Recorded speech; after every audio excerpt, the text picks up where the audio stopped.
Okay, so for the meat of this episode, like I said at the beginning of the podcast here, is I want to focus on an episode and an idea that is less about current events but related to them with a historical context. So, sorry, we got a loud vehicle out there, of course. Never understood the people that just blast their engine, whatever it's called. But anyways, back on the old podcast, we did an episode that related a theme from ancient Greece to the modern world, and it was Thucydides' trap, which is another kind of fascinating concept about basically the idea of a rising power inevitably going to war with the current power and maybe their influence is waning. So you could look at, say, it was like, in the modern context, it could be like American influence is waning and China's power is growing. And so Thucydides' trap would basically say that there's always going to be a conflict or a war between the old power and the growing power. And throughout history, prior to nuclear weapons, it seemed about almost every case of this phenomenon happening, it led to a war. Now, nuclear weapons have changed it, but anyways, that's a whole other topic. But I think there's a lot we can learn from ancient Greece, even if there's stories and sometimes more legend than fact. I think there's a lot we can actually take out from the accounts we get from ancient Greece. And what I want to look at today is about ancient Sparta and ancient Athens, and basically what they can tell us about the balances in society and how cultures can go in different ways, and how there's almost like a fine line between extremes in either direction. And so what I mean here is that I think, in a sense, ancient Sparta and ancient Athens are somewhat different sides of the same coin in terms of ideology. Now, before I go into what I mean, I know I'm going to get comments that say, Alex, Sparta was an oligarchy or an oligopoly, or a society that was ruled by a selected group, a selected few. Athens was more of a direct democracy. Obviously, the term direct democracy with Athens doesn't really cover it either, because only men could vote. They also didn't let immigrants or slaves vote, so it wasn't a direct democracy either. Obviously, history, the more you read into it, the more lies you learn. But anyways, that is all true, right? Sparta, oligopoly, Athens, technically a direct democracy, but I still would argue they're different sides of the same coin. As time has gone on, I think we have seen different iterations of the democratic system in the modern world, and some of them are more like oligopolies or oligarchies. Some are representative democracies, others are republics. So we have a spectrum. But I think that the contrast here between the Spartan system and the Athenian system here can show us kind of a yin and yang type of relationship, kind of the yin and yang of a democratic order, right? These opposing forces in nature that almost can work together if the balance is correctly. And I would also note that I just want to make this clear off the bat, is that I would also note that only adult male Athenian citizens who had completed military training had the right to vote in Athens. So we're using the term direct democracy going forward very lightly. People were able to vote. The system looked for some form of egalitarianism, though again, this is in the perception of ancient societies, so it's not going to fit our terms. And again, also the percentage of the population that actually participated in ancient Athens was about 20%. So again, not the direct democracy you may think of. So I think this can also show us that both Sparta and Athens picked who could either be elected or who was elected, but it wasn't just perfect. Like, one was an oligarchy, one was a direct democracy. Things are difficult. But again, I would argue different sides of the same coin, at least in what they can show us about human nature and human institutions and societal politics. So I just wanted to clarify that before we go. So anyways, to explain a little more before we go into detail, I think the dichotomy that we get between Athens and Sparta is fascinating. And it tells us about kind of the weird dichotomy of democracy. And that's what I want to focus on here, is you had Athens that was very based on the process, the legalese, egalitarianism. They had, in my opinion, and there are people that would probably debate this, they had high culture, civil society, and were much more peaceful compared to Sparta. On the other side, you had Sparta, which was more focused on the regimentation of society and the paranoias of a previous conflict that kind of led to fear and the regimentation and kind of this focus on tradition and preserving order. They did not really produce lasting like civil society, I guess you could say. And I want to tread lightly on that because they actually were known for their music and art. But the way I look at this is kind of in the sense that like the architecture and the time and the attention to detail that you see at Athens, you just don't find it in the Mycenaean Peninsula and other parts where Sparta was. And I think it tells us that Athens was focused on different things than Sparta was. But anyways, the reason why I want to talk about this today is because I think we are seeing this in the modern world as well, inside of countries that we would view as democratic. Like again, I said, different sides of the same coin here. There are some societies that seem to embrace the process, civil society, openness, progressivism in a sense of like always trying to reform and improve. In the United States even, we see the bureaucratic, democratic side that's always based on the process and always evolving. And on the other side, we see politics based on order, which can lead to aggression, strength, tradition. It's a lot like yin and yang. So let's start with Sparta, so we can see what their society maybe tells us about our own. I would argue that Sparta shows us what happens when you get so focused on controlling a perceived threat that you actually neglect internal aspects of your society. I'm putting on my history hat here for a second. I think it's important to note that Sparta began as a city-state that was mainly composed of farmers. It was fairly agrarian, but it's common in a lot of societies as they grow that the Spartans needed more land to farm. And so I don't have the year in front of me right now. Obviously, it was in the BCs.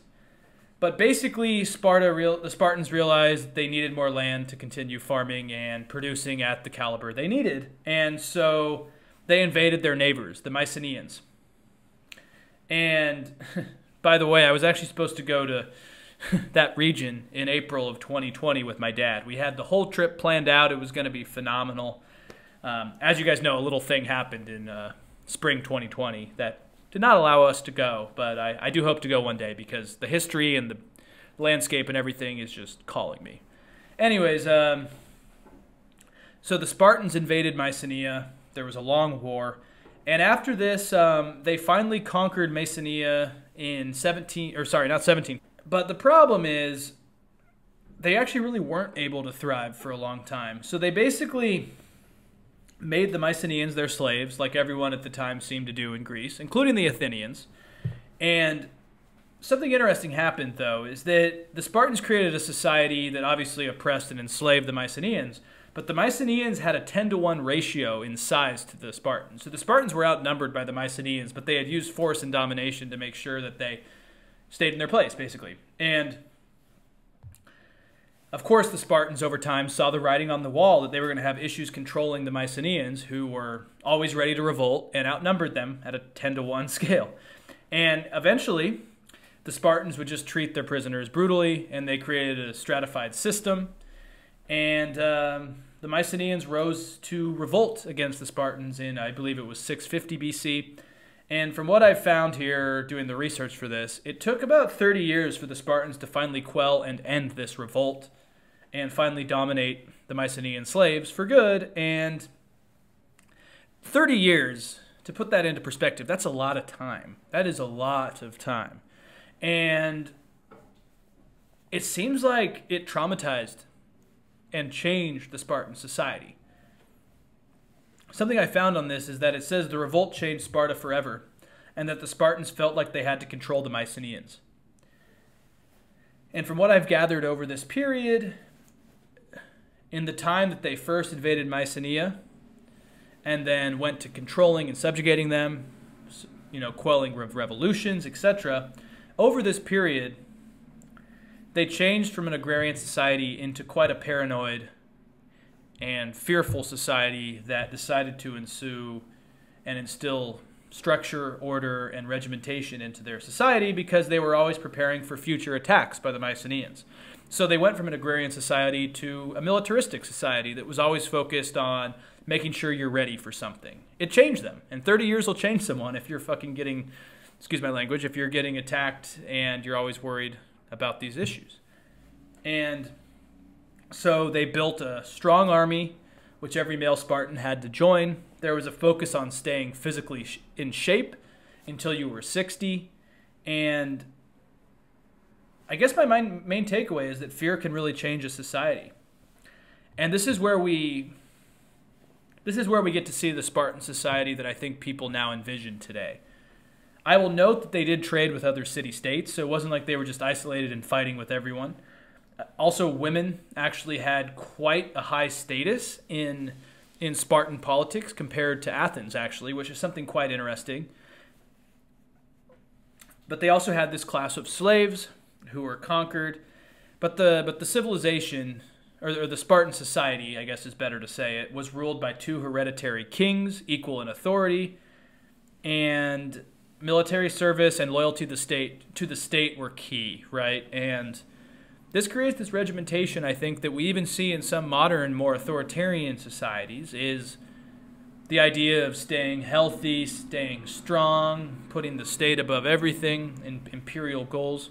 More on that later, but I find it interesting, that basically the fear of revolution and a 30-year conflict with the Mycenaeans completely shifted the society.